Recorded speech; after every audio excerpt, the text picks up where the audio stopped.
आज हमारा ये आयनिक इक्विलिब्रियम की जो सेकंड वीडियो है, इसमें हम जो टॉपिक स्टडी करने वाले हैं उसमें आपका ionic product water, ionization constant, आपका pH value, hydrogen ion concentration, buffer solution, solid product, ये तमाम जो हैं ये टॉपिक हमारे बीएससी थर्ड सेम के जो विद्यार्थी हैं उनके सिलेबस में है, इनऑर्गेनिक और फिजिकल केमिस्ट्री में। तो इसको थोड़ा ध्यान से देखिएगा, ये काफ़ी बेसिक चीज़ें हैं। तो नंबर वन हम इसमें शुरू करते हैं आपका ionic product of water. Ionic product of water, ionic product of water means होता है जल का आयनिक गुणनफल।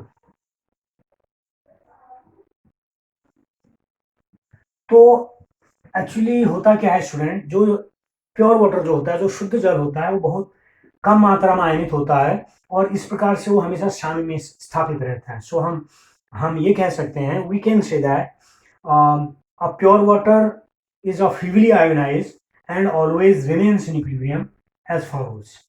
So I can write H2O, it does give hydrogen ion plus OH ion concentration. Okay, तो वाटर जो है इस प्रकार HN और OH दिखता है। Now applying law of mass action, applying law of mass action, यदि हम इस पर द्रव्यवादी क्रिया का नियम अप्लाई करें तो क्या मिलेगा हमको?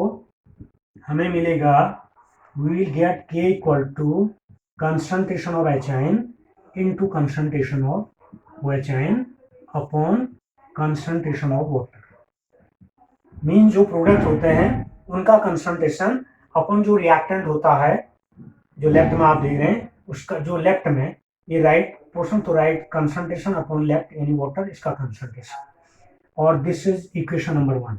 Okay, and now this K is a constant, this is known as ionization constant, this is known as ionization constant or anion constant of water और डिसोसिएशन कांस्टेंट, इसको डिसोसिएशन कांस्टेंट भी कहते हैं, यानी वियोजन स्थिरांक, डिसोसिएशन कांस्टेंट और वियोजन स्थिरांक भी कहते हैं, या आयनन स्थिरांक, आयोनाइजेशन कांस्टेंट भी इसको कहते हैं।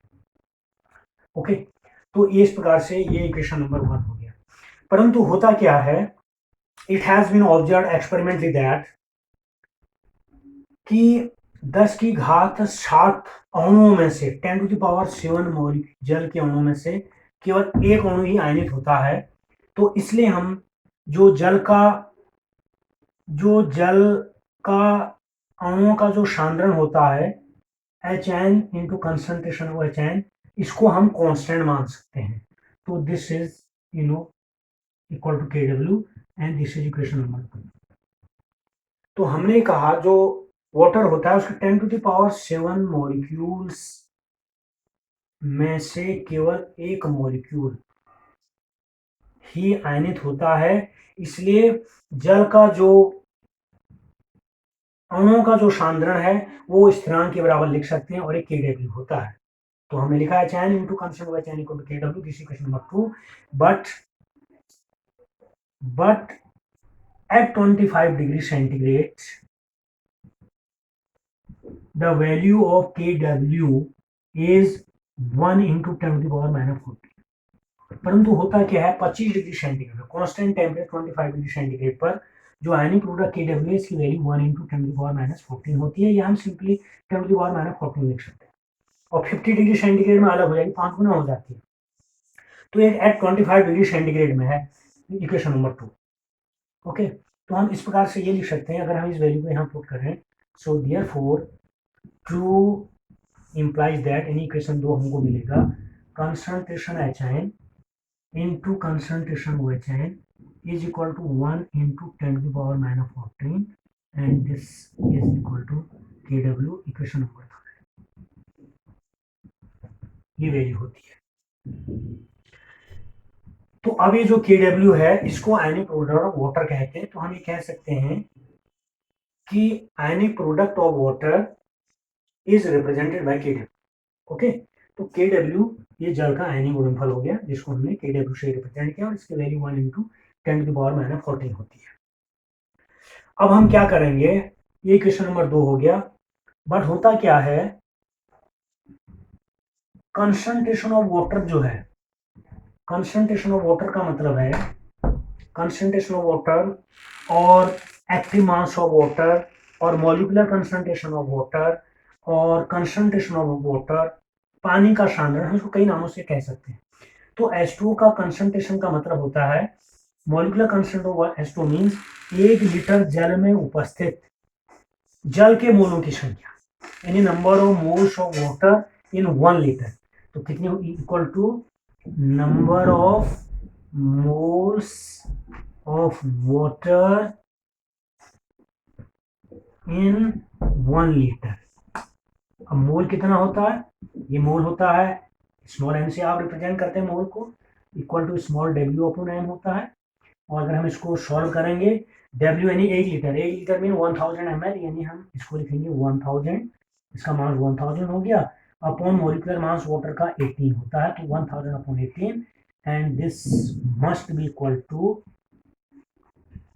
55.555, यानी 55.55 मोल m, इतना हो जाएगा। तो कितने होते हैं 55.55। तो इस प्रकार से H2 की वैल्यू ये निकल गई है, Kw की वैल्यू ये है।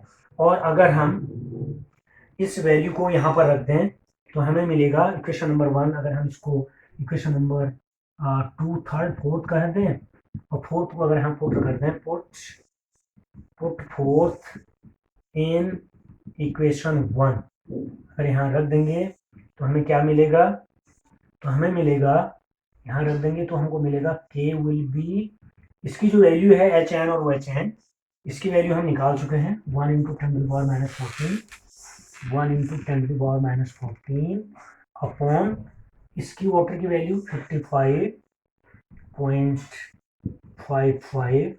यदि हम इसको सॉल्व करेंगे तो ये K विल बी हो जाएगा, ये होता है रफली 1.8 × 10⁻⁻16 होता है इसकी वैल्यू। तो यहाँ से ये कंक्लूजन ड्रॉ हुआ कि जो जल का जो आयनाइजेशन कांस्टेंट है, डिस्ट्रीब्यूशन कांस्टेंट जो K है, ये जो डिस्ट्रीब्यूशन कांस्टेंट K है, ये तो वैल्यू Kw की हो गई, और ये आप देख रहे हैं ये 55.55 वैल्यू कंसंट्रेशन वाटर की होगी। तो हम ये कह सकते हैं जो जल का आयनिक गुणनफल K है, ये जो है 1/55.55 टाइम्स Kw ऑफ वाटर के बराबर होता है। इस प्रकार से ये 1 नंबर का, कई बार कंपटीशन में ये क्वेश्चन पूछा जाता है, चाहे वो नेट का क्वेश्चन हो या गेट का क्वेश्चन हो, ठीक है, या किसी भी कंपटीशन का हो, या CDS हो या IFS हो, कोई भी कंपटीशन हो, तो ये जनरली इसमें पूछा जाता है। और आपके यहाँ तो ये ऑब्जेक्टिव में कई बार BSc की क्लासों में ये ऑब्जेक्टिव के लिए पूछा जाता है, K = 1/55.5। तो K क्या है, आयनाइजेशन कांस्टेंट, और ये आयनिक प्रोडक्ट ऑफ वाटर है। तो जल का जो आयनन स्थिरांक होता है वो आयनिक प्रोडक्ट के 1/55.55 गुणित के बराबर होता है। तो इस प्रकार से that is all about ionic product of my dear students, that is all.